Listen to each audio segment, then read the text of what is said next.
안녕하세요. 활잡이 영군입니다. 오늘은 재미난 활 하나 가져 나왔습니다. TNT 아처리라는 회사에서 나온 활인데요. 엄청 작죠?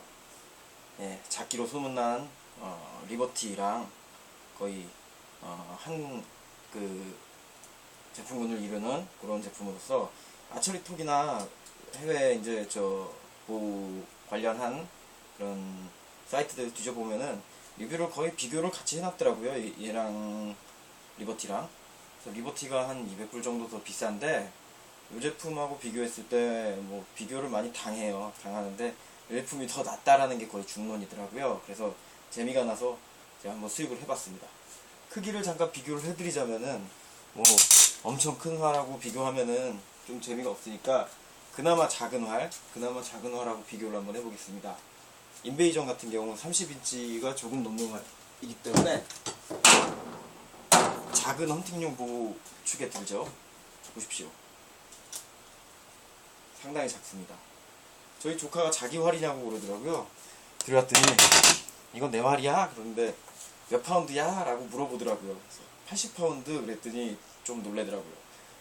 맞습니다. 이 제품은 80파운드고요. 조절폭이 웨이트 조절폭이 상당히 큰 편이에요. 25파운드에서 60파운드짜리 림이 나오고요. 그리고 50파운드에서 80파운드짜리 림이 나오고요. 그리고 70파운드에서 100파운드짜리 림이 나옵니다.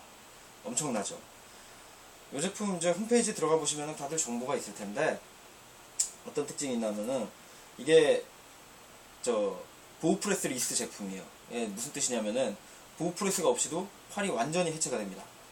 활이 완전히 해체가 되고 핍 사이트를 끼운다거나 아니면은 무슨 다른 액세서리들을 장착을 한다거나 아니면은 캠을 교체한다거나 림을 교체한다거나 다 가능합니다. 필드에서 바로 가능해요. 이거 같은 경우는 일반적인 컴파운드 보호랑 다르게 렌치로 되어 있지가 않고 강한 토크가 들어가기 때문에 림볼트 자체가 육각볼트로 되어 있어요. 육각볼트 렌치 갖다 이렇게 조이는 인치 규격인데 이것도 12mm 볼트 갖다가 복수알 갖다가 조절하니까 어렵지 않게 되더라고요. 그래서 보시면은 림볼트도 상당히 깊고 림포켓은 따로 있는 편은 아니에요. 여기 이제 피벗이 하나 달려 있고 이 앞에서 이제 잡아주는 역할을 하는 림볼트가 있는데 림을 보면은 림 구멍이 지금 보여드리기가 참 그런데 상당히 넓어요. 그러니까 파운드 조절폭을 크게 하기 위해서 요만큼 더 길게 내가지고 이제 간섭이 없도록 이렇게 했더라고요. 아주 아이디어 상품이죠. 그립 같은 경우는 그렇게 뭐 고급 재질은 아닌 것 같은데 그래도 나무예요. 나무 그립으로 앞뒤가 달려 있고요. 무게 자체는 그렇게 가벼운 편은 아닙니다. 그렇게 가볍지 않다는 거는 일반적인 활 기준으로 볼 때는 상당히 가벼운 축에 속해요. 3파운드 초반대입니다. 상당히 가벼운 축인데 이제 뭐 경쟁 상품인 리버티나 다른 활들에 비해서는 그러니까 작은 활, 아예 소형 경량화돼서 나오는 그런 애들용 활이라든지 2.9파운드대 뭐 이런 제품보다는 상당히 무게가 있는 편입니다. 상당하다는 거는 걔네들 이제 애들 활 비교해서 좀 상당하다는 거지 어른용, 성인용 보호치고는 너무 가벼운 편이에요. 쓰기 좋습니다. 자, 이제 여러분들이 궁금해하실 부분이 이제 스펙에 대해서 좀 더 말씀을 드릴게요. 스펙은 이제 요거는 드로우 랭스를 조절하는 방법은 없어요. 얘는. 드로우 랭스는 아마 27인치 정도에 맞춰 나온 모듈이에요. 이거는 모듈에 따라 붙는 게 아니고 캠도 요거 한 가지가 나옵니다. 27인치 캠이 나와요. 근데 요 레드오프 조절 포스트는 달려 있어요. 그래서 30인치까지 30.5인치까지 조절이 됩니다. 24인치부터 30.5인치까지.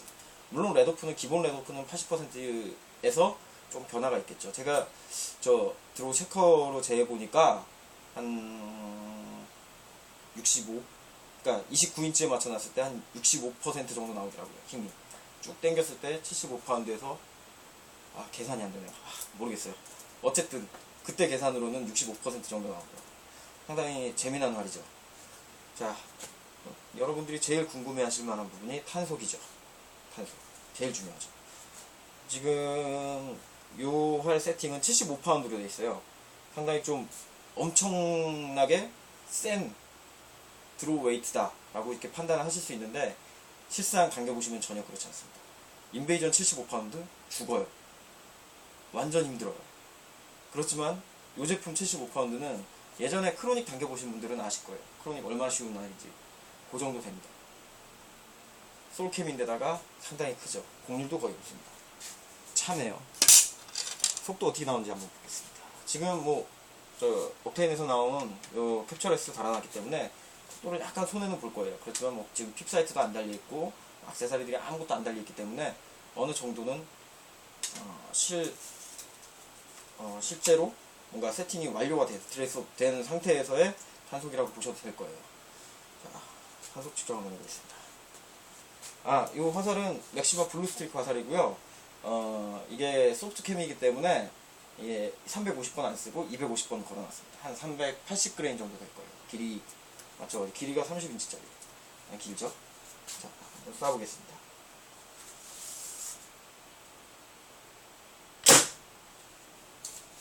아이고, 우리가 뜨네요. 뭔가 문제가 다시 한번 쏴보겠습니다. 얘를 건드렸나봐요, 센서를.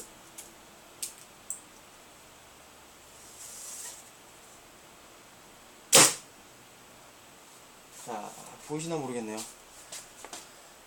250 나왔습니다. 지금 드로렉스 27인치 맞춰놨고요. 레드오프를 80% 주기 위해서, 그러니까 정상 상태에서 쏴보기 위해서 27인치를 맞춰놨어요. 27인치에 75파운드인데, 그건 땡기는 거는 60파운드 급이라고 생각하시면 돼요. 두얼캠 60파운드. 한번 땡겨보시면 감이 오실 겁니다.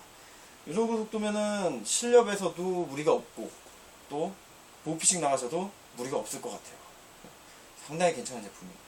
그냥 핫한 쳐지는 거라든지, 지금 세팅이 상당히 제가 급하게 하느라고 화살꼬리가 많이 이렇게 막 콱 돼가지고 딱 붙였는데, 여기서도 탄속을 좀 죽여 먹은 것 같고요. 제가 볼 때는 잘만 세팅하면은 드롭다운 레스트 달고 하면은 한 260까지는 보지 않을까 싶습니다. 재미난 활입니다. 요 타이밍 맞추는 거라든지 아니면 뭐 캠 틀어짐을 조정을 한다거나 뭐 이런 류의 작업도 아주 편안하게 하실 수 있기 때문에 활 배우시기도 좋을 것 같아요. 활 튜닝이라든지 이런 거는 완전히 뭐 프리하게 하실 수 있으니까. 가격대는 요 위에 올려놓겠습니다. 얼마인지 아직 저는 몰라요.